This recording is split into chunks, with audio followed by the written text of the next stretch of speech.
Bonjour à toutes et tous. On vous souhaite la bienvenue pour ce webinaire qui est proposé par Admical. On va, pendant l'heure et quart qui arrive, tâcher d'explorer ensemble un sujet qui revient beaucoup dans les conversations entre mécènes et porteurs de projets, entre porteurs de projets, sur la question de la meilleure manière de construire un accompagnement extra-financier qui soit utile et qui réponde vraiment aux besoins des associations, à la fois sans tomber dans l'ingérence ni dans le catalogue imposé. Et on a pour ça un joli panel à vous proposer. Quelques précisions sur technique et logistique. Vos micros sont coupés par défaut parce que vous êtes nombreux et nombreuses. Vous pouvez brancher vos caméras pour qu'on vous voit ou ne pas le faire si vous ne le souhaitez pas. Vous pouvez poser vos questions si vous en avez dans le chat tout au long du webinaire et on a prévu un moment en fin de webinaire pour pouvoir y répondre, ainsi que vous signaler en cliquant sur la main levée quand on arrivera au moment des questions-réponses et l'équipe Admical qui est là tâchera de modérer les questions dans le chat et vos souhaits de poser des questions directement, si possible dans le cas présent en branchant votre caméra pour qu'on vous voit si vous intervenez oralement. Voilà pour les règles du jeu. Alors, pourquoi ce webinaire? En fait, il fait suite à une précédente expérience lors du Mécène Forum 2025, au cours duquel j'avais déjà animé un atelier collaboratif sur ce même sujet de l'accompagnement extra-financier. La salle était pleine et donc on a généré un certain nombre de frustrations. Des participants qui auraient presque aimé que ça continue parce qu'il y avait d'autres sujets à aborder et on aurait pu aller plus loin et creuser. Et puis d'autres qui n'ont pas pu y participer parce que l'atelier était complet et qui auraient trouvé pertinent de voilà, pouvoir partager des connaissances, des questionnements sur ces sujets. Et donc, c'est précisément ce qu'on vous propose de faire aujourd'hui, à la fois en s'appuyant sur les enseignements de cet atelier et puis en les illustrant de manière très concrète par les pratiques de deux fondations qu'on a invitées et qui ont des pratiques assez différentes et complémentaires qui vont probablement vous intéresser beaucoup. Donc, on va commencer par un cadrage juridique un peu court, mais néanmoins concret, ce webinaire. Et puis ensuite, on aura 40 minutes d'échange avec les deux fondations que nous avons invitées. Et enfin, 15 minutes de questions-réponses avant la conclusion d'Admical et de nous quitter en vous souhaitant un bon déjeuner. Alors, je suis très heureuse donc d'accueillir trois intervenantes pour ce webinaire. D'abord, Diane Colombani, qui est directrice juridique et affaires publiques chez Admical, précisément pour poser le cadre que j'évoquais à l'instant. Et puis ensuite, Emmanuel Baudgour, qui est en charge à la Fondation Bouygues Télécom du programme d'incubation qui s'appelle Incubasso et de l'engagement des collaborateurs. Et puis Élodie Roland, qui est adjointe à la déléguée générale de la Fondation RTE pour les ruralités et qui est plus spécifiquement en charge de l'accompagnement extra-financier précisément et de la stratégie d'impact. Donc Diane, pour commencer, et avant qu'on entre dans les pratiques concrètes de ces deux fondations, on a besoin de toi pour poser un peu le cadre. Notamment, il y a trois questions qui reviennent de manière assez récurrente et qu'on a notamment entendues pendant l'atelier au Mécène Forum, mais aussi dans les diverses conversations qu'on a pu avoir en préparant ce webinaire chez les mécènes. L'accompagnement extra-financier, qu'est-ce que ça recouvre juridiquement? Comment on évite l'ingérence dans la vie de l'association et comment on trouve la bonne mesure et la juste place en tant que mécène pour proposer des choses sur l'extra-financier? Et enfin, comment on le comptabilise avec ce débat sur est-ce que c'est du fonctionnement, est-ce que c'est du projet? Voilà, donc je te laisse la parole. Merci Céline. Alors je vais être courte, comme tu l'as précisé. Donc l'idée, c'est de vous amener quelques éléments de réflexion, en tout cas juridique, fiscale et également, on va dire, plus éthique et déontologique, puisque toutes les réponses ne se trouvent pas dans le droit. Et notamment, il n'y a pas de définition en tant que telle, en tout cas d'un point de vue strictement réglementaire et ni juridique ni fiscal d'ailleurs, de l'accompagnement extra-financier. Donc vous avez vu sur le slide précédent une définition qui est celle que nous, on donne habituellement, donc ce qui va au-delà du financier. Mais après, concrètement, qu'est-ce que ça veut dire? Ça peut prendre plusieurs formes. Alors, selon que l'accompagnement soit fait par des mécènes en direct ou par des fondations ou des fonds de dotation, ça va pas être forcément la même chose, mais globalement, on pourrait considérer que c'est des contributions en biens, en travail, en service, ou des prestations de services, des mises à disposition, par exemple. Et pour nous, c'est aussi, dans la plupart des cas, quand vous soutenez par exemple, la digitalisation d'une structure d'intérêt général ou son changement d'échelle, une façon de participer aux frais de fonctionnement de la structure. Et on sait que c'est un besoin très fort des structures des associations notamment qui ont besoin voilà, d'avoir un changement systémique dans leur façon d'appréhender les problématiques, et que seule une structure, seul un mécène sur 5 finance les frais de structure. Donc, d'où l'importance aussi du sujet de notre point de vue. À distinguer, parce que ça, c'est des choses qu'on m'avait remontées parfois, du reporting extra-financier que doivent faire les entreprises mécènes sur, on va dire, les critères ESG, donc environnementaux, sociaux et gouvernance. Donc, c'est bien 2 sujets distincts. Bon, peut-être que j'enfonce une porte ouverte que je referme tout de suite. Fiscalement, comptablement, en fait, il y a plusieurs façons Il n'y a pas une règle définitive, en tout cas. Ça peut être du mécénat de compétences ou le mécénat en nature, ça pourrait être des contributions en nature et donc des charges pour nous, pour la structure qui accompagne. Et puis, il peut y avoir aussi d'autres cas de figure où c'est comptabilisé dans les frais de fonctionnement d'une fondation, par exemple. Donc ça va vraiment dépendre de la façon dont vous le faites, indépendamment de l'avantage fiscal qui est associé. Vous pouvez avoir l'avantage fiscal, vous pouvez ne pas en avoir.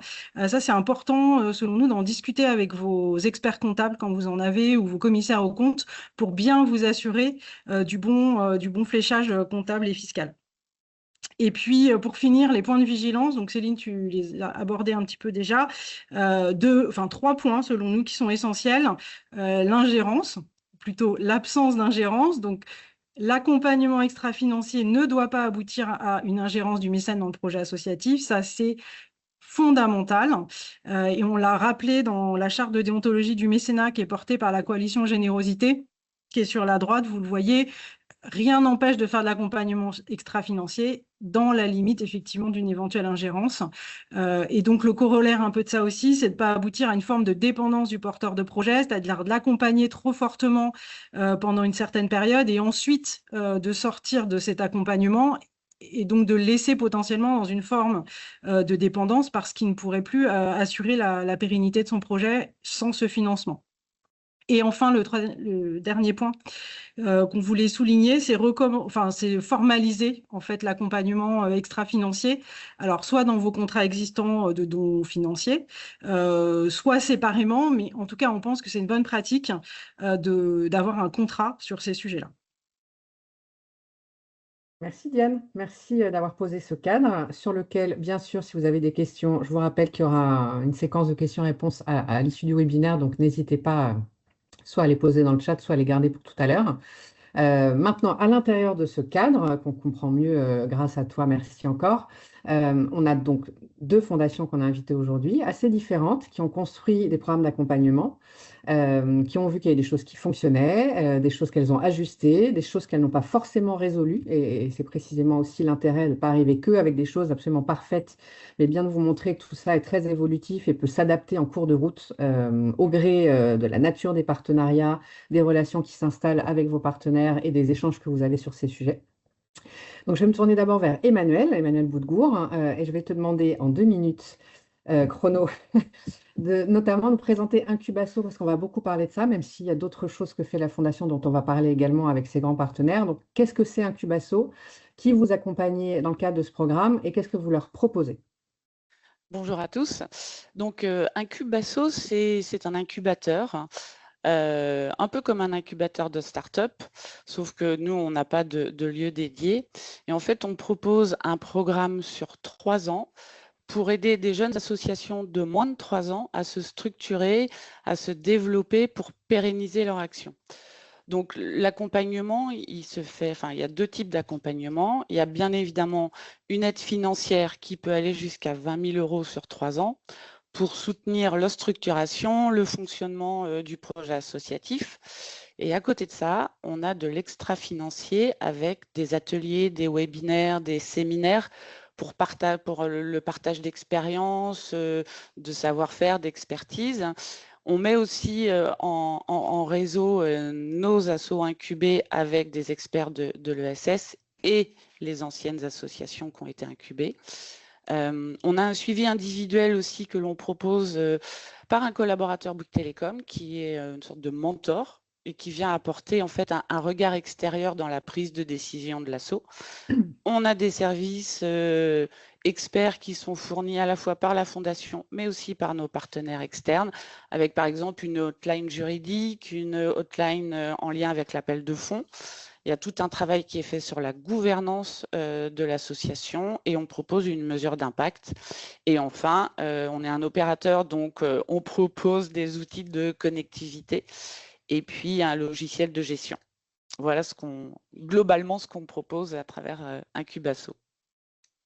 Et donc, la spécificité, Emmanuel, tu nous le confirmes, c'est que l'incubateur, par définition, ceux qui candidatent, et c'est là toute la différence qu'on va avoir par rapport à d'autres types d'accompagnement extra-financier, c'est précisément la règle du jeu que de candidater pour bénéficier de l'ensemble de ce catalogue possible d'accompagnement. Tout à fait. Les associations, en fait, quand elles postulent pour être incubées, elles savent à l'avance les services qui leur sont proposés. Très clair. Alors maintenant, je vais me tourner vers toi, Elodie. Même exercice, toujours en 2 minutes. À la Fondation RTE pour les ruralités, vous financez environ 40 projets par an. Comment tu décris très rapidement le parcours d'accompagnement que vous leur proposez aujourd'hui? Merci. Alors, le programme d'accompagnement aujourd'hui, le principe, de base, c'est qu'il n'est pas obligatoire, quand un projet est soutenu par la fondation. Un panel de propositions lui est proposé, à l'issue, des réunions de cadrage après, soutien. Mais, on n'oblige pas les associations à opter pour tel ou tel programme. Libre à elles de se positionner là où elles ont, leurs besoins. Et l'offre d'accompagnement aujourd'hui, elle est assez large. On va du parrainage, donc quelque chose de très léger d'accompagnement administratif, à un programme de coaching pour des structures qui ont une problématique structurelle pour laquelle elles veulent être accompagnées, qui dure entre 6 et 8 mois avec un collaborateur de RTE. On a lancé une formation action aussi à la mesure d'impact social pour rendre autonome et former les associations qui le souhaitent à ces problématiques qui sont très structurantes en ce moment. On a 5 places par cohorte, donc c'est assez peu, mais ça nous permet quand même d'avoir un accompagnement de qualité. On a lancé là au printemps un accompagnement à la robustesse. Donc là, c'est une formation qui est délivrée pour tout un tas d'acteurs associatifs, dans le cadre duquel on propose aux associations qu'on accompagne de participer et on paye leur formation. Et là, on lance aujourd'hui officiellement du mécénat de compétences suite à un diagnostic sur des missions de 1 jour. Donc c'est très varié. La seule condition pour nous, c'est de nous assurer qu'il y a vraiment de la bande passante au niveau de l'association pour avoir un suivi de qualité, que ce soit pertinent pour tout le monde, mais rien d'obligatoire. Très clair. On va creuser tout ça. Ce qui est intéressant, c'est que là, vous voyez émerger les différences entre ces 2 exemples, qu'on a choisis évidemment précisément parce qu'ils étaient différents.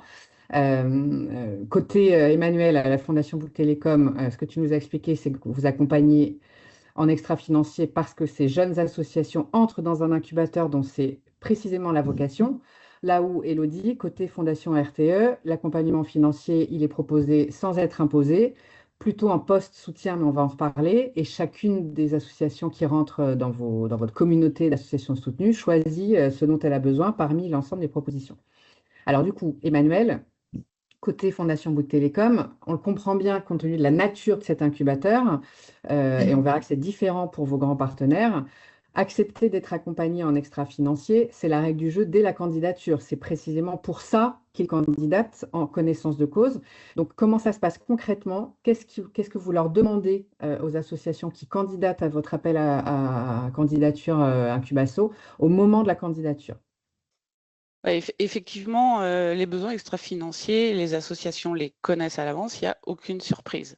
Donc en fait, ça va se passer un peu en 2 temps. Déjà, il y a un questionnaire auquel elles doivent répondre au niveau de l'appel à projet et en fait, elles doivent vraiment nous expliquer pourquoi elles ont besoin de ces services et on leur demande même de les prioriser en fonction de leurs besoins prioritaires, entre guillemets. Et après, ça va se passer au niveau, nous, de l'instruction. Notre objectif, c'est vraiment donc d'analyser ces réponses pour nous assurer que les propositions extra-financières, elles vont bien répondre aux besoins de l'asso et que notre aide, elle aura un réel impact et qu'elles ne sont pas juste là pour le financier. Donc, c'est vraiment un travail à l'association de bien nous expliquer son besoin et nous derrière, on va creuser pour s'assurer d'avoir un impact. L'objectif, c'est ça, c'est vraiment de répondre à leurs besoins et que derrière notre aide ait un impact. Et bon, ça marche parce que c'est un incubateur. Ce serait plus difficile, je pense, dans une logique de soutien classique. Et justement, du coup, pour répondre à ce que tu viens d'évoquer, Élodie, vous, à l'inverse, et c'est intéressant parce que c'est ressorti dans l'atelier. D'ailleurs, c'était un peu une surprise. Pendant l'atelier, il y a un certain nombre de mécènes qui expliquaient que justement, pensant bien faire, ils posaient la question dans leurs appels à projets sur les besoins extra-financiers que pouvaient avoir les associations. Et dans la salle, il y a des porteurs de projets qui ont dit, mais en fait, il ne faut pas nous poser la question à ce moment-là. À ce moment-là, on est dans une phase où on essaie de vous séduire, de vous montrer qu'on est suffisamment solide pour justifier que vous nous accordiez un soutien. On n'a pas envie à ce moment-là de vous montrer nos fragilités et là, on aurait besoin en plus de vos financements. Du coup, côté Fondation RTE, vous ne posez aucune question sur les besoins au moment de la candidature et pendant l'instruction. C'est un choix fort et qui vient précisément répondre à ce que je viens d'évoquer. Pourquoi vous avez choisi de faire ça et qu'est-ce que ça change? Qu'est-ce que vous observez? Qu'est-ce que toi, tu peux nous dire de ce que ça change? Ouais, bah, c'est précisément ce constat-là qui vous a été fait par des associations, en fait.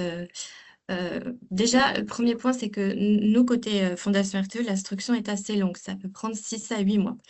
Ce temps d'instruction, c'est un temps où on va construire une relation de confiance et au cours de laquelle on a décidé a priori, donc au niveau du dépôt du dossier, de pas justement poser ces questions sur quelles sont vos faiblesses, quels sont vos besoins, pour éviter tout biais de confirmation que tout va bien au niveau de la structure associative. Parce que de fait, toute structure a des difficultés, mais en phase de dépôt de dossier et vu la concurrence accrue pour accéder à un financement privé, on est certain que de toute façon, on n'aura pas les bonnes réponses. Une fois que notre instructeur est allé sur place, lui va capter des signaux faibles sur place. Il passe une journée avec les associations, beaucoup d'heures au téléphone, donc il va nous remonter des observations qu'on ne va pas consigner, qu'on va garder nous côté équipe pour du post-soutien si le projet est soutenu en comité, mais on ne va pas partager les faiblesses à ce stade-là.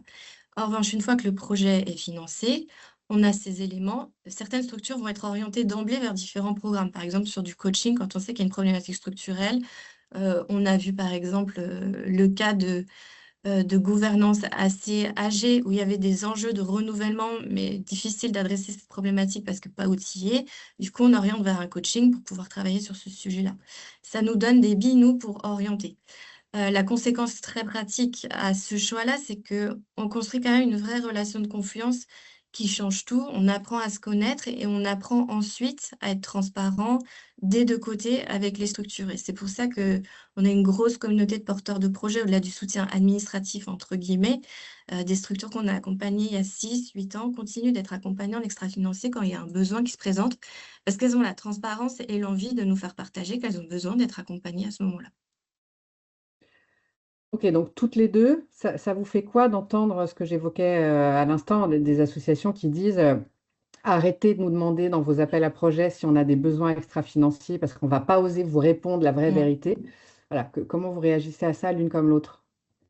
Pour nous, en fait, au niveau de l'incubateur, l'association, elle sait que le besoin d'accompagnement, ça va être un critère positif et pas une faiblesse. Une asso qui serait trop structurée, on n'aurait pas, enfin, c'est pas qu'on n'aurait pas envie, mais on n'en sentirait pas le besoin. Et c'est justement au moment de l'instruction qu'on essaye de comprendre et de voir si vraiment l'association, comme elles sont toutes jeunes, si elles ne sont pas déjà trop bien structurées, parce que derrière, on l'a fait une fois, on s'est rendu compte qu'elles commencent le programme et qu'à un moment, elles décrochent.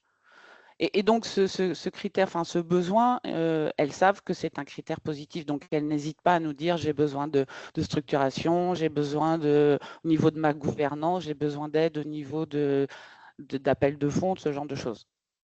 Ok. Et toi, Elodie? Ce que je disais, c'est que je plus toi ce constat fait. En effet, en fait, on converge quand même globalement avec Emmanuel. C'est juste que le contrat de départ n'est pas le même. Mais au final, l'identification des besoins, elle arrive au moment le plus opportun selon nos cycles, nous, d'activité. Je trouve que c'est important de laisser à la structure la possibilité de réserver toute transparence et son honnêteté au dépôt du dossier de demande de soutien et à pas exagérer des forces qu'elle n'aurait pas, qui viendraient obérer un peu la qualité de la relation partenariale derrière.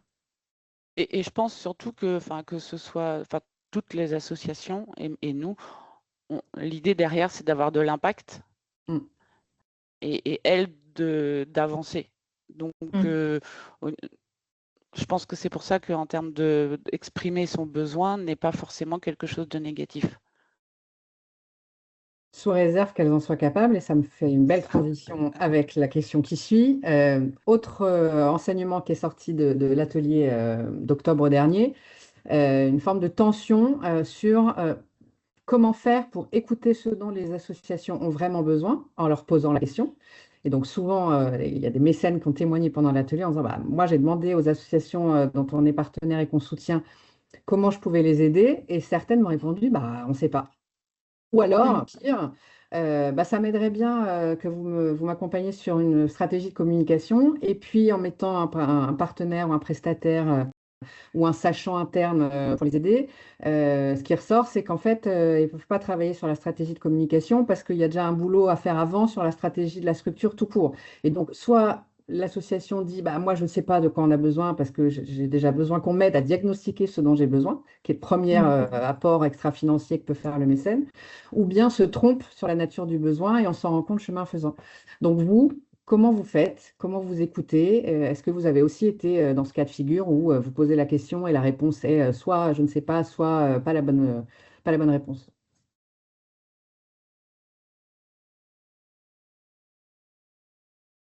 Côté Incubasso, Emmanuel, comment ça se passe? Alors, nous, ce qu'on a fait, on a créé l'incubateur en 2021.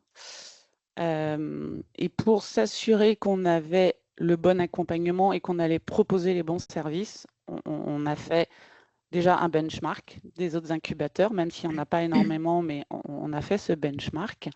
Et surtout, on a échangé avec des jeunes associations pour comprendre en fait les difficultés qu'elles avaient pu rencontrer quand elles ont créé, dans les premières années de leur création.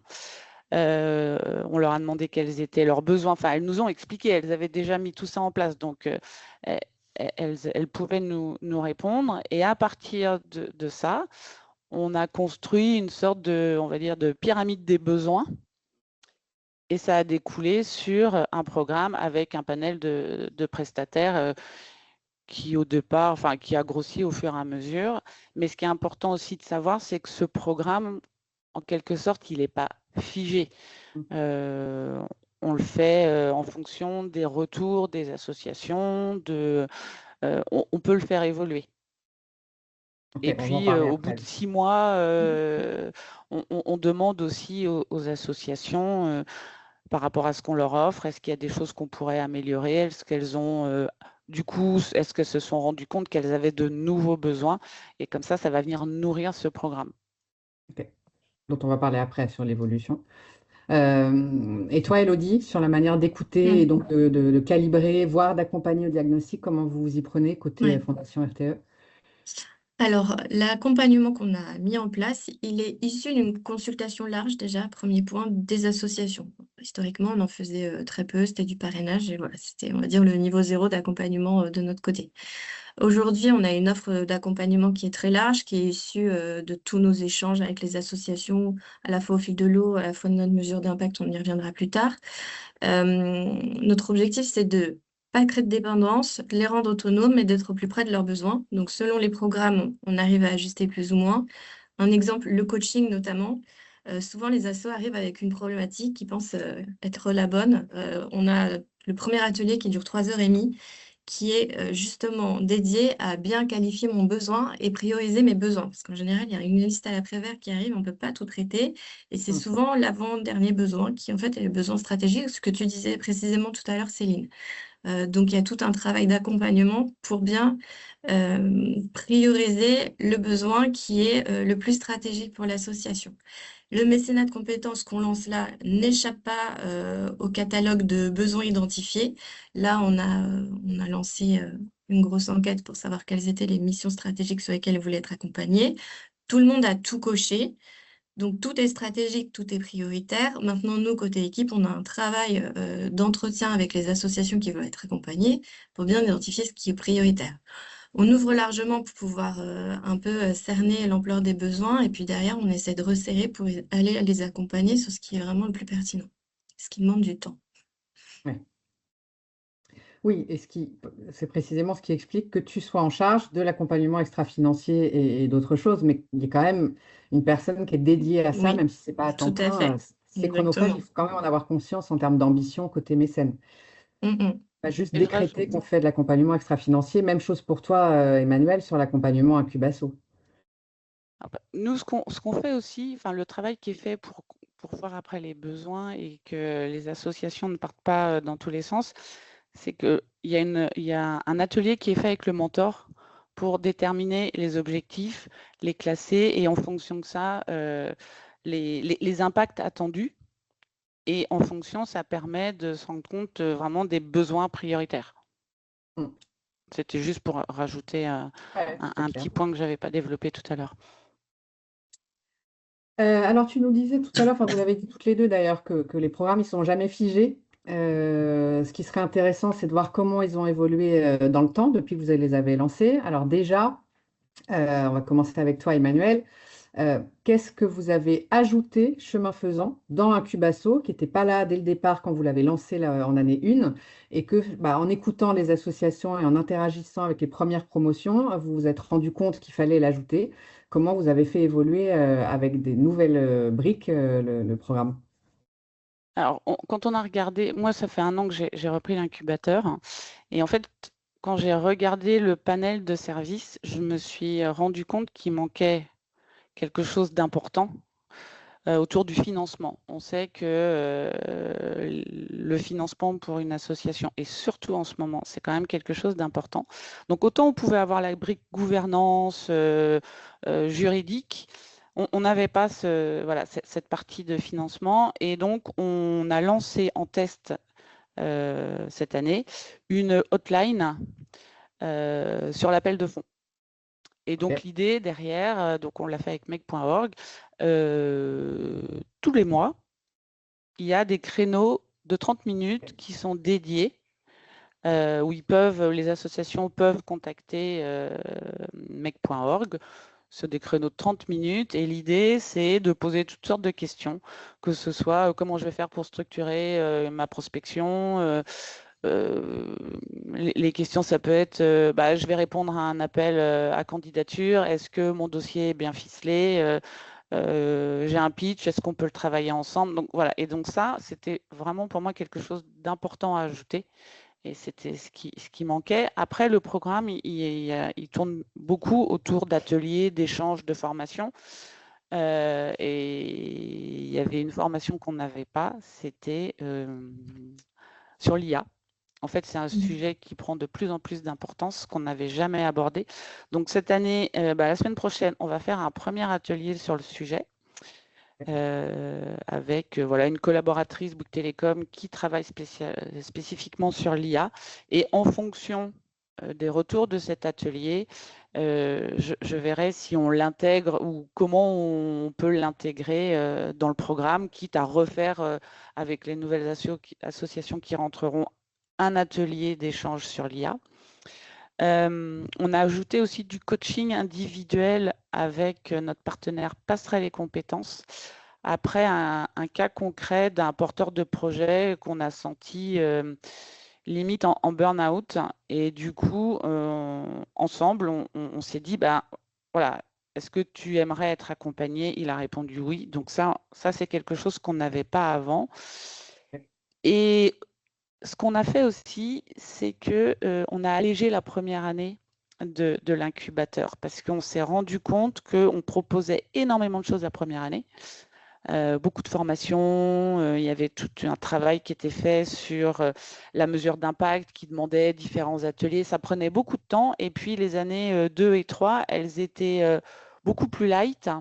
Et donc, on a décidé de décaler cette mesure d'impact, surtout que en arrivant au sein de l'incubateur, ce sont des jeunes assos et des fois leurs objectifs varient, la stratégie évolue un peu et donc on s'est dit que voilà, valait mieux décaler cette mesure d'impact. Donc c'est parce que l'idée derrière, c'est aussi de pouvoir laisser respirer les assos et de ne pas aller tous les mois, voire toutes les semaines, leur dire hop, il y a un webinaire, hop, il y a une formation, hop, vous venez, on a un séminaire. C'est vraiment, voilà, c'est le ressenti et c'est ce qu'elles nous ont dit aussi. Donc voilà un petit peu les changements qu'on a fait depuis 3 ans. Ce qui est intéressant dans ce que tu dis, que je souligne sans reformuler, mais pour que ça s'ancre dans les esprits, c'est à la fois le fait que sur l'identification des besoins et la manière d'y répondre, quand le besoin émerge au fur et à mesure, vous commencez par regarder si en interne vous avez des compétences, des savoir-faire, comme c'est le cas pour l'IA, et si ce n'est pas le cas, vous cherchez un partenaire externe type make.org, vous passerez les compétences comme tu viens de l'évoquer. C'est le premier point. Deuxième point, c'est la fausse bonne idée de l'accompagnement extra-financier qui est tellement dense que les associations se perdent à essayer de le suivre, alors qu'elles ont quand même d'abord et avant toute chose leur mission sociale à exercer au quotidien et leur équipe bénévole ou salariée ou les deux à animer, etc. Et donc tout ça prend du temps. Donc on voit bien que vous l'avez fait évoluer avec le temps. Et surtout que pour de jeunes assos, elles n'ont pas forcément des équipes derrière Bien qui sûr. peuvent suivre. Ouais. Donc il y a ce côté-là aussi qu'on suit beaucoup. Et donc c'est pour ça qu'on a étalé les différents services. Ok, très clair. Élodie, tu nous parlais tout à l'heure d'un moment charnière où il y a eu cette grosse mesure d'impact de la Fondation en 2020 et que ça a conduit à des évolutions précisément dans le parcours d'accompagnement des projets et des porteurs de projets que vous soutenez. Et puis là, vous vous apprêtez, tu nous l'as dit aussi, à lancer le mécénat de compétences. Qu'est-ce qui vous a poussé à modifier des choses, enfin en tout cas à faire évoluer et notamment à lancer cette brique-là du mécénat de compétences? Ouais, la mesure d'impact social de 2020 elle a été vraiment très très structurante pour la Fondation, à la fois sur notre questionnement sur nos missions et sur notre juste place aux côtés des associations. Donc, je rappelle, petite association en territoires ruraux partout en France. Ça nous a permis de capter les besoins, de valider les besoins et de valider cette stratégie auprès des administrateurs. Et de poser des premières briques. Et en effet, le mécénat de compétences, jusqu'à présent, on avait bien identifié le besoin, hein, c'était pas le sujet. Pour le coup, c'est plus côté entreprise où on n'était pas sur un niveau de maturité satisfaisant pour pouvoir se lancer.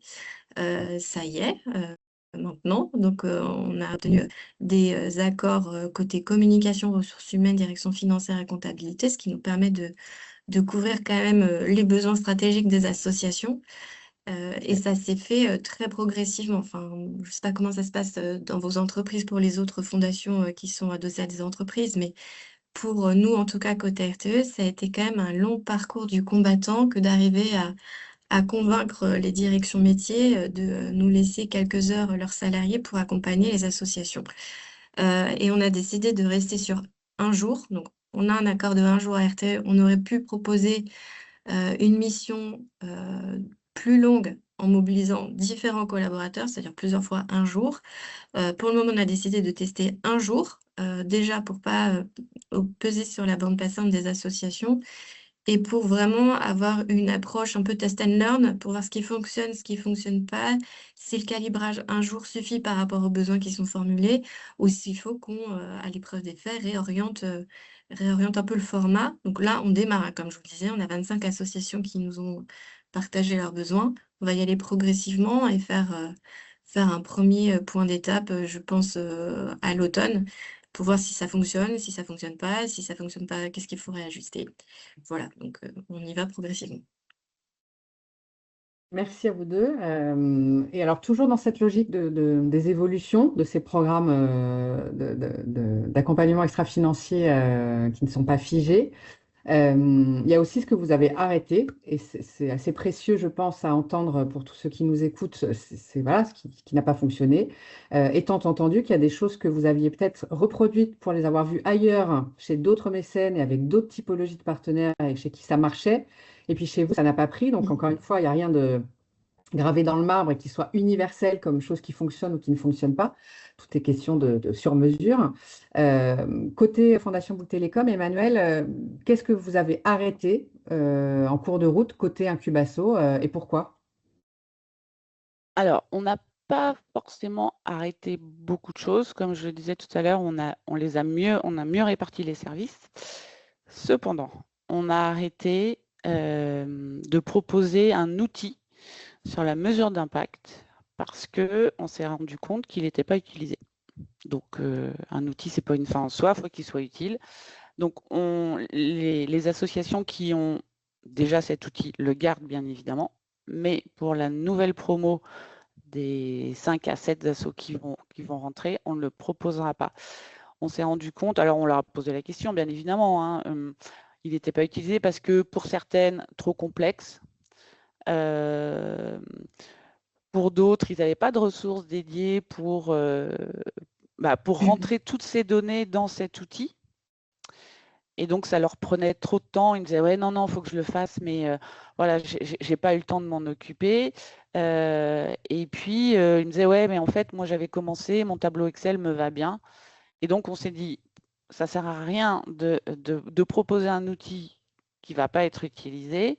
Par contre, on va repartir de l'outil qu'ils utilisent, que ce soit un Excel ou autre, et les personnes qui travaillent, les analystes qui travaillent avec les assos sur leurs mesures d'impact, elles vont retravailler cet outil et voir comment l'améliorer.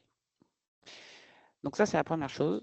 La deuxième chose, toujours au niveau de la mesure d'impact, on proposait un SROI, donc de mesurer en fait, pour monétiser, une mesure pour monétiser un peu leur impact. Et alors, ce n'était pas systématique, mais celles qu'ils voulaient, où on leur proposait en disant est-ce que ça vous intéresse? Donc, souvent, elles nous disaient oui, oui.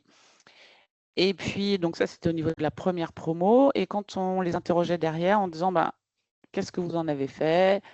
Est-ce qu'il vous a été utile? Et ben, on s'est rendu compte qu'ils ne les utilisaient pas. Parce que soit ce n'était pas demandé dans les appels à projets, soit elles nous disaient je ne vais pas l'utiliser tout de suite. Par contre, à partir du moment où on va commencer vraiment à s'aimer, à grossir, peut-être que là, je pourrais m'en servir. Et puis après, il faut faire une mise à jour. Donc, voilà, on s'est dit, on arrête parce qu'en fait, ce n'est pas utile. Et elles en éprouvent pas le besoin non plus. Elles ne viennent pas nous le demander. Okay. Bon, il y a quelqu'un dans le chat qui demande comment s'appelle cet outil. J'imagine que si tu ne l'as pas dit, c'est que tu ne voulais pas leur faire de mauvaise publicité. Mais encore une Oui, fois, non, ça ne veut c'est pas ça, dire parce que que l'outil n'est pas valable. C'est juste cet qu'il n'était outil, pas adapté à des toutes petites exactement, associations naissantes. exactement, pour certaines associations, il est très utile. Et si on l'avait choisi, c'est qu'on le trouvait très pertinent, mais il n'est pas adapté à la structure de nos associations. Voilà, parce que soit elles ont déjà commencé, elles utilisent un autre outil. Certaines l'ont adopté, hein, mais il y en a d'autres qui voilà, ils me disent non, ça me prend trop de temps, je n'ai pas les ressources. Très bien. Élodie, côté Fondation RTE, vous aussi, vous avez arrêté des choses. En l'occurrence, quoi et pourquoi? Alors, je pense qu'on a fait ce qu'il fallait pas faire au début quand on a lancé notre accompagnement, c'est-à-dire qu'on a voulu répondre à tous les besoins en même temps. Donc, on a lancé un gros parcours d'accompagnement extra-financier, plutôt orienté formation, de 26 heures, avec des gros modules de formation. On l'a fait ça de 2 années successives avec gros accompagnateurs de l'entrepreneuriat, start-up social, voilà. Résultat des courses, on a eu beaucoup de défections, c'était trop chronophage, pas du tout calibré aux ressources humaines des associations qu'on accompagnait, avec un problème, un écart culturel très important entre le langage porté par ces accompagnateurs très start-up parisiens, entre guillemets, et nos associations qui ne se reconnaissaient absolument pas en tant qu'entrepreneurs sociaux, par exemple. Voilà, donc ça faisait pas du tout sens. On a décidé d'arrêter. On a décidé de privilégier des formats plus courts, plus légers. Moi, je passe un diplôme Bac+8 pour me lancer dans la vie associative. Pour caricaturer, c'était un peu les retours qu'on avait eus. Voilà, et donc quelque chose de plus ancré dans la réalité des associations. Et ça a été possible en questionnant longuement les associations à l'issue de ces parcours et ce qui leur avait plu et surtout ce qui leur paraissait complètement déconnecté de leur réalité. C'est vraiment intéressant ce que vous nous dites toutes les deux, et je pense que pour ceux qui nous écoutent, cette prise de conscience que parfois, quand on est mécène, on veut bien faire, et que vouloir bien faire en réfléchissant à ce qu'on peut apporter de plus que du financier, qui reste le nerf de la guerre, soyons clairs, on peut se le dire tous ensemble, collectivement, autour de cette table virtuelle, en pensant bien faire et parfois en construisant un programme d'accompagnement qu'on imagine potentiellement utile avant même qu'on ait déjà nos porteurs de projets partenaires, bah, ça peut conduire à des impasses comme celles qu'on vient d'évoquer, et que parfois il faut peut-être accepter le temps long et le fur et à mesure en faisant connaissance avec les porteurs de projets qu'on accompagne, ou en les questionnant quand on en a déjà et qu'on n'a pas encore de programme d'accompagnement extra-financier, pour vraiment être utile là où il y a des vrais besoins, adaptés à la typologie de structure qu'on soutient en tant que mécène.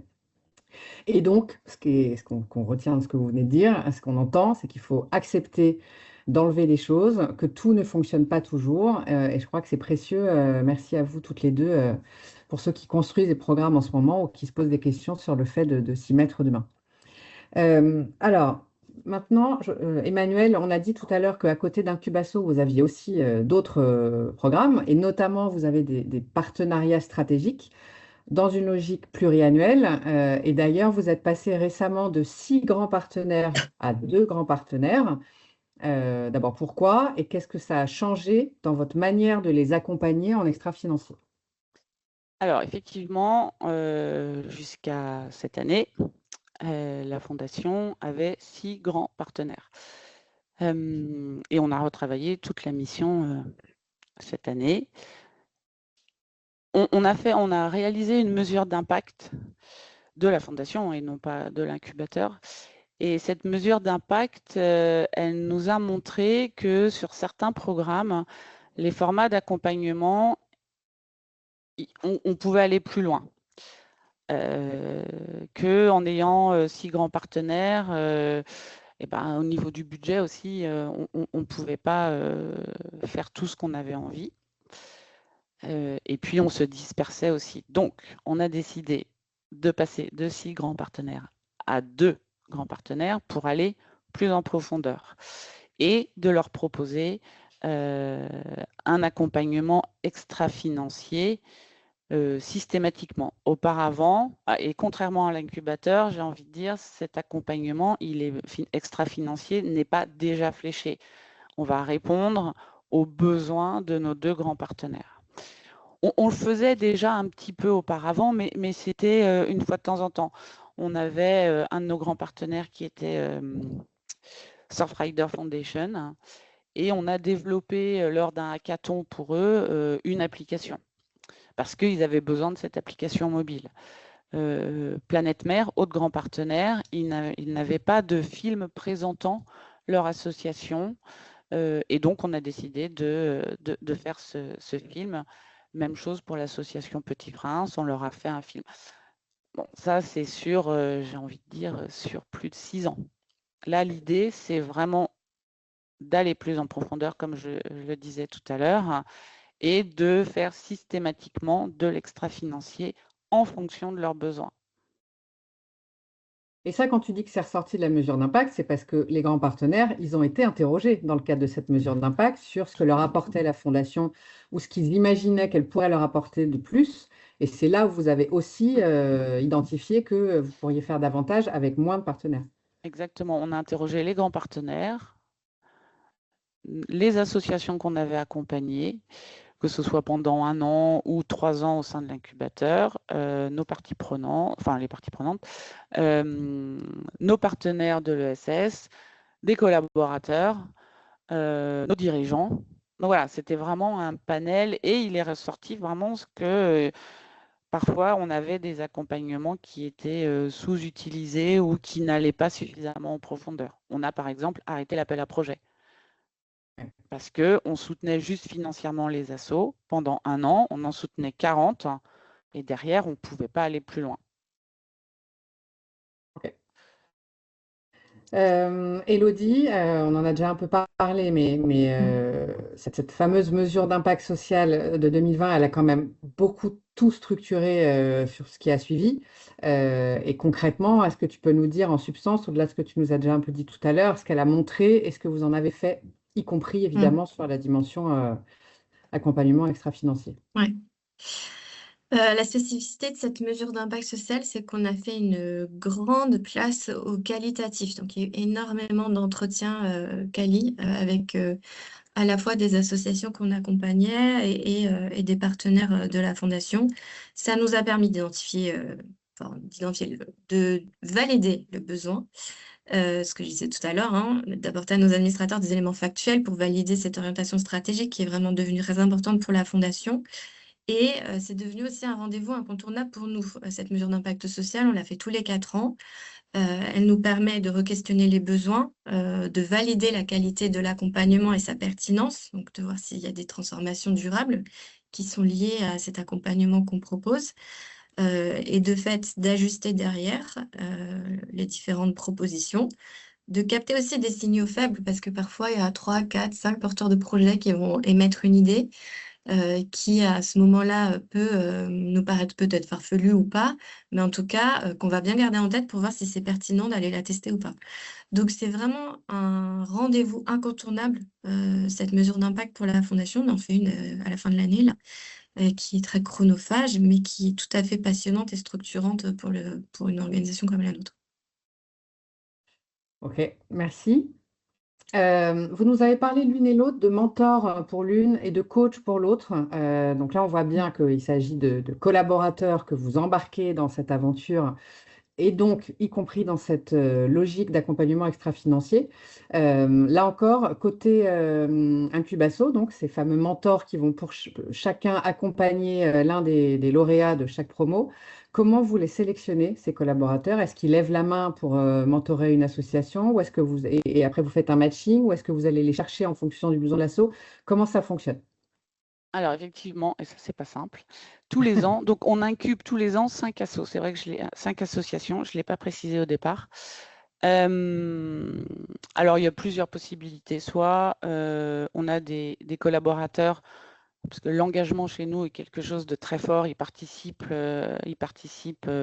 à des missions solidaires tout au long de l'année. Mais en plus, donc, on fait appel à des mentors, enfin à eux pour être mentors. Donc, soit ils lèvent la main en disant on connaît Incubasso, j'ai mon collègue qui a fait ça, moi je serais intéressé, ou alors on va les chercher. Et on va les chercher de 2 manières.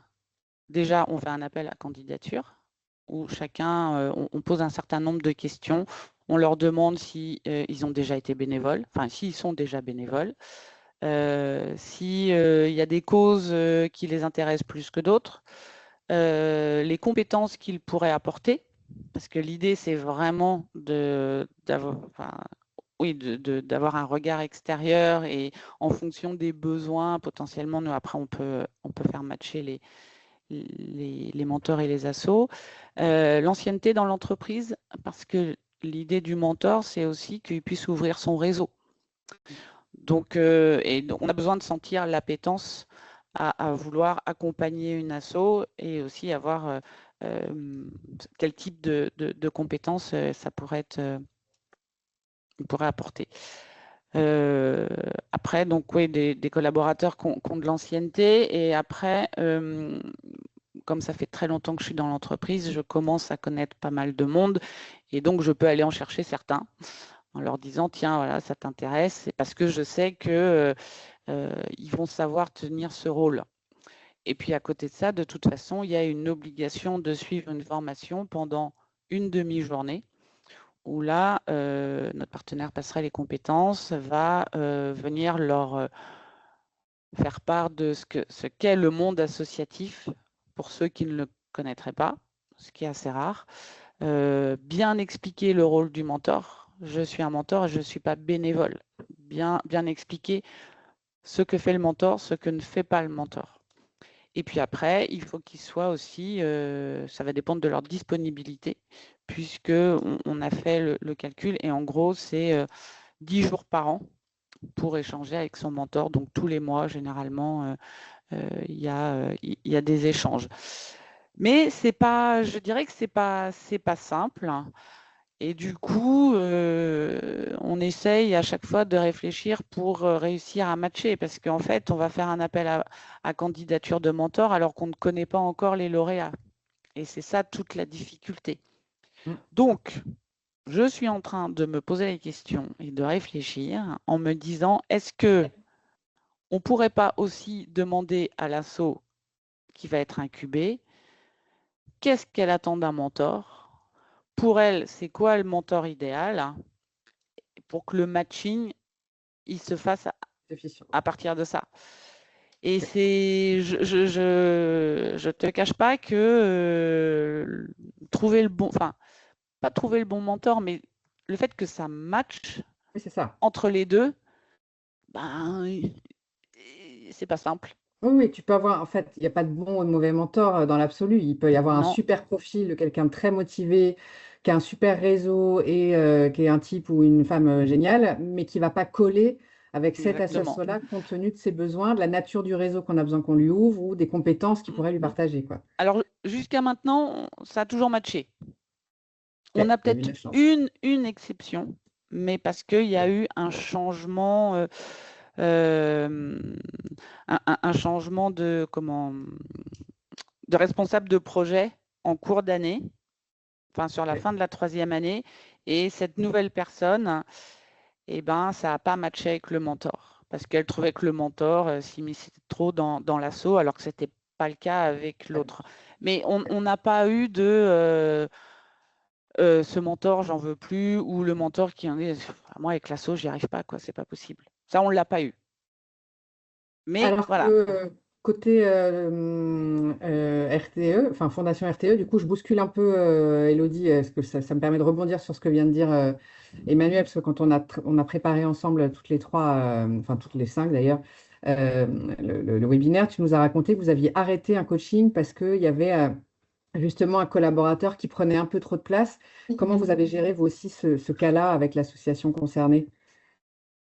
Oui, ça arrive, hein, de toute façon, c'est la vie, c'est le jeu des relations humaines. On a arrêté 2 coachings en effet, un côté, coach, parce que la posture n'était pas ajustée, prenait trop de place et justement ne laissait pas la place au porteur de projet alors que c'est un temps qui lui est offert, une prise de hauteur, une petite bulle d'air dans un quotidien très chargé.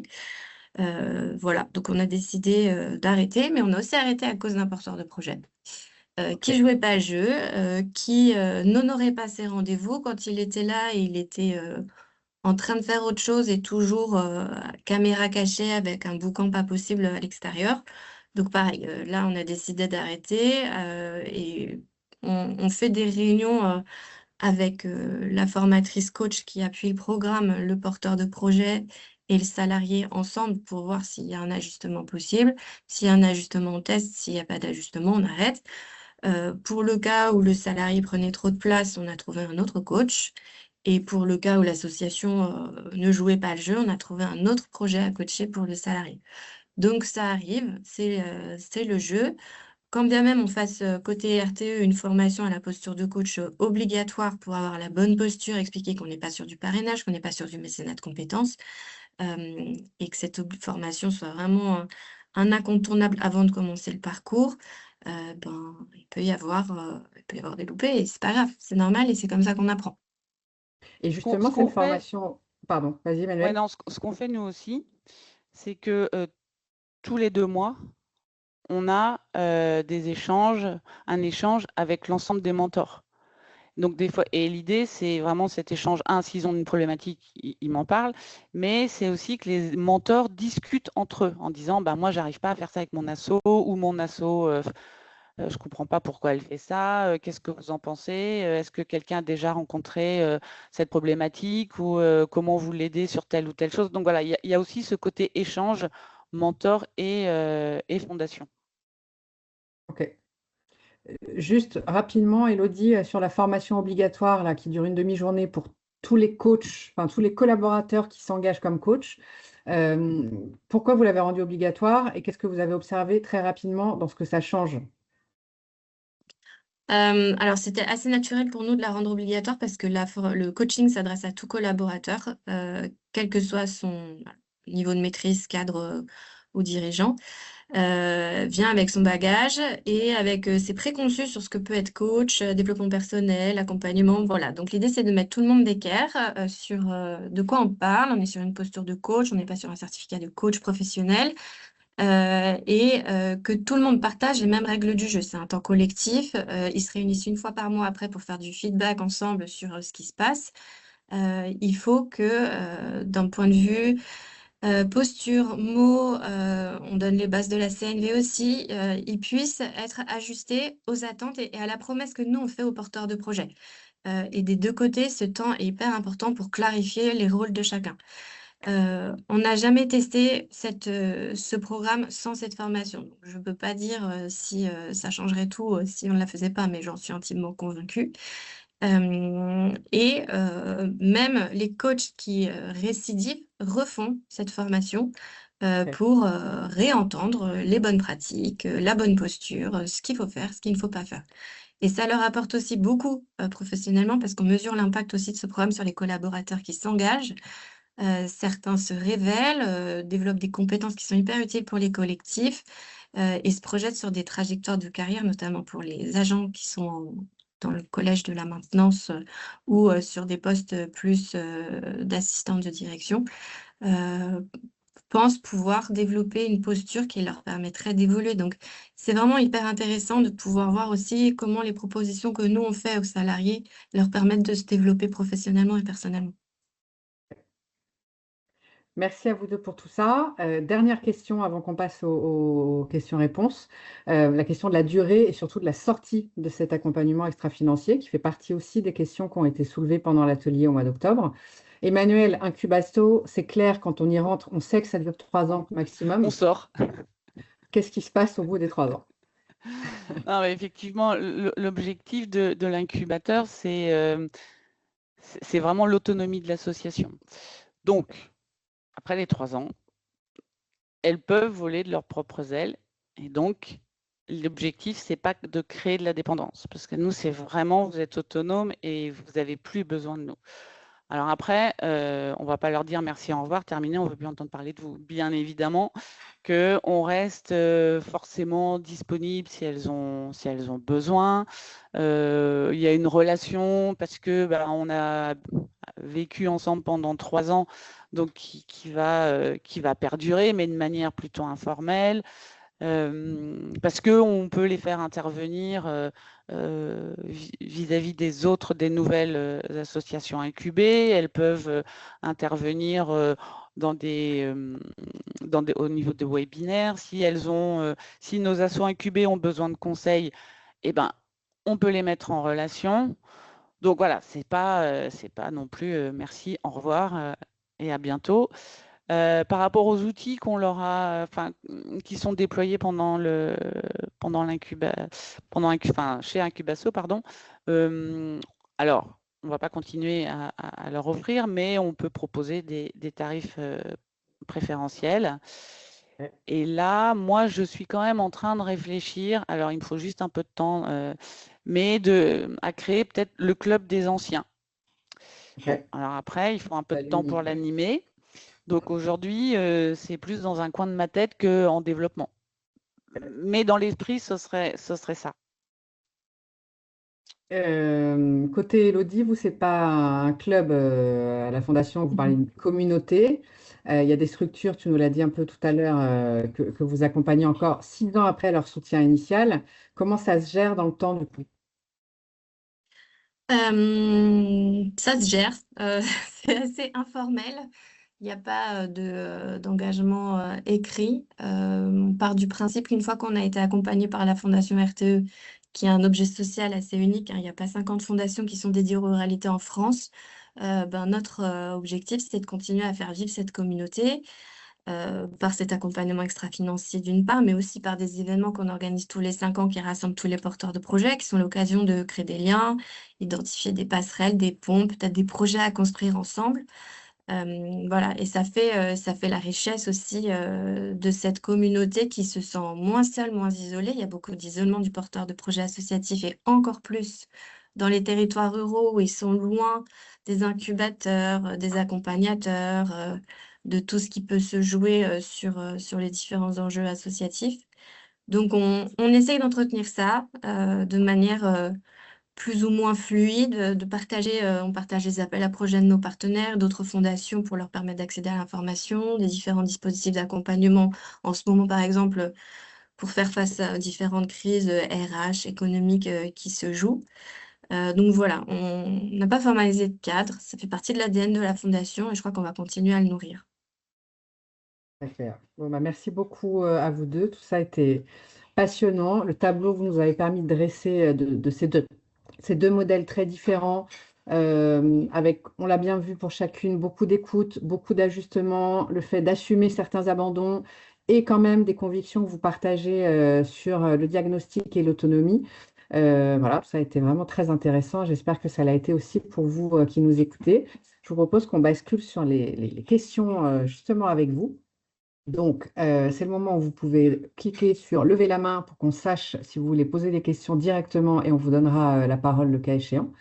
Et sinon, il y a aussi des questions dans le chat qu'on va regarder rapidement. Il y avait une question sur la... Ah oui, je précise que s'il y a des questions pour Emmanuel spécifiquement, il faut les poser maintenant parce qu'elle doit nous quitter un tout petit peu plus tôt. Voilà, ça concerne plus Bouygues Télécom. Et donc, la Fondation Bouygues Télécom, il y avait une question sur le nom de la hotline, sur la question de la levée de fonds.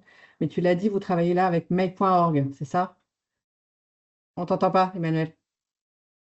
Pardon. Oui, on travaille pour ça avec make.org. Et en fait, Lucas, via, je ne sais plus, ça doit être Google, propose des créneaux et les associations s'inscrivent et ils échangent pendant 30 minutes, pardon. Ok. Élodie, une question pour toi. Quels sont les exemples ou catégories d'accompagnement extra-financier que vous avez proposés aux associations en dehors du mécénat de compétences? Tu peux donner d'autres exemples? Oui, bah, ce que je disais tout à l'heure, on a la formation action à la mesure d'impact social qui est opérée par notre partenaire Impact Track depuis 2 ans et qui fonctionne très bien. J'en ai pas parlé, mais la Fondation RTE est membre fondateur du mouvement Tilt. Donc, on a un accompagnement qui est proposé par Tilt sur la découverte des enjeux de la transition et l'intégration dans son modèle socio-économique. On a du parrainage, donc c'est plutôt du suivi administratif. On internalisait le bilan carbone jusqu'à récemment. Maintenant, c'est via Tilt, mais l'équipe proposait la réalisation de bilan carbone pour les associations qui le souhaitaient. Il y a eu cette formation de 25 heures que je ne recommande pas de faire, comme je le disais, qu'on a proposé. Voilà, c'est très varié en fait. Le mécénat de compétences, on le lance tout juste, hein. C'est pas du Ouais, tout c'est ça, l'ADN de c'est la pas fondation. Ouais. Une question pour vous deux sur la logique distancielle-présentielle, notamment parce que vous avez une vocation et un rayonnement l'une comme l'autre national, donc des assos qui viennent de différents territoires. Mm. Comment vous mêlez du distanciel et du présentiel? Et quand c'est le présentiel, est-ce que vous prenez en charge les frais de déplacement des porteurs de projets? Alors, nous, on a les deux. Tout ce qui est... alors, la première année, il y a certaines formations qui sont en présentiel. La deuxième année aussi. Et à chaque fois, systématiquement, on prend en charge frais de transport et hôtel. C'est pareil chez nous. Ça répond à la question. Je précise, je ne vois pas de main qui se lève, qu'au-delà de poser des questions, vous pouvez aussi, si vous le souhaitez, témoigner ou nous dire si vous vous retrouvez dans ces pratiques-là ou si vous avez des exemples en tête à donner qui vont dans le même sens ou au contraire qui sont différents pour illustrer cette question de l'accompagnement extra-financier. Et pendant ce temps-là, je continue de traiter les questions du chat. Alors oui, il y a une question alors, qui n'est pas strictement sur l'accompagnement extra-financier, mais Emmanuel, il y a quelqu'un qui demande si la Fondation Bouygues Télécom exclut donc de soutenir des associations de plus de 3 ans. La réponse Ah est oui. oui dans Ah oui, oui, oui. l'incubasso. Oui, dans un Cubasso, oui. Et après, bah, c'est les grands partenaires. Oui. Les grands partenaires sont élus enfin, sont désignés pour 3 ans. Donc là, on vient de repartir sur une série. Et après, au niveau d'un Cubasso, non, il faut avoir plus de 6 mois ou Et moins moins de 3 ans. 3 ans. OK. Sur la mesure d'impact, l'une comme l'autre d'ailleurs, puisque vous l'avez toutes les deux fait, il y a quelqu'un qui demande si vous interrogez également les bénéficiaires des structures que vous soutenez ou pas. Non, pas de notre côté. Non, On pilote nous notre non plus. impact à l'échelle de l'impact direct de la Fondation sur les structures accompagnées. OK.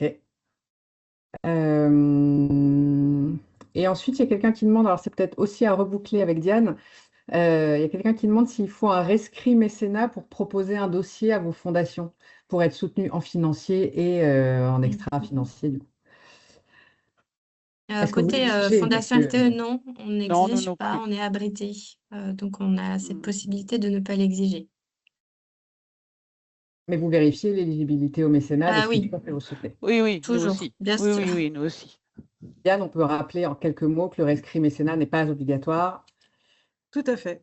Oui, oui, enfin, fondation abritée ou pas fondation abritée d'ailleurs, le rescrit fiscal n'est jamais obligatoire. Ça peut être un élément sécurisant dans certains cas de figure, mais on peut s'auto-évaluer à son éligibilité au mécénat et effectivement. OK. Alors moi, j'ai traité toutes les questions qu'il y avait dans le chat. Il reste quelques minutes, enfin il en reste 2 avant qu'Emmanuel nous Pour quitte. moi, oui. 7 pour les autres. Après, s'il n'y a plus de questions, il n'y a plus de questions, hein. Mais sinon, je vais laisser Adèle et Lou peut-être conclure. On Merci t'entend pas, beaucoup. Adèle. Ouais, c'est Est-ce que bon. vous m'entendez? Ouais, c'est bon. Super. Déjà, un grand merci à toutes les quatre. On sait que c'est un sujet très important, aussi bien pour les mécènes que pour les porteurs de projets. Et vos témoignages étaient très clairs et très inspirants. Et ça nous a bien permis de rappeler et d'illustrer aussi les 3 points qu'on avait pu mettre en avant pendant l'atelier.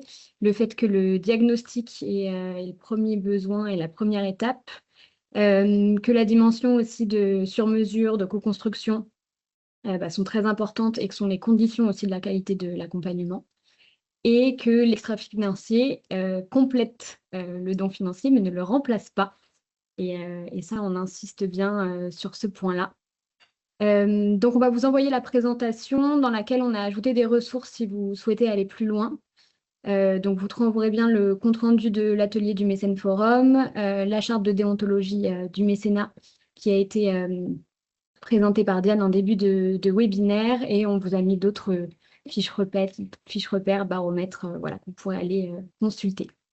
Ensuite, quelques petites informations, 2 qui sont plutôt destinées à nos adhérents. Si vous avez des questions sur ce sujet ou sur d'autres questions sur le mécénat, notre équipe juridique, donc Diane qui est présente et Marie, sont à votre disposition. Et on voulait également vous rappeler qu'on organise notre assemblée générale à la fin du mois, le 25 à Paris. Donc, petit rappel voilà, à ce moment-là. Et ensuite, 2 informations qui sont plutôt destinées à tout le monde. On vous rappelle également qu'on a pas mal de formations qui arrivent sur le sujet du mécénat dans le mois de juin.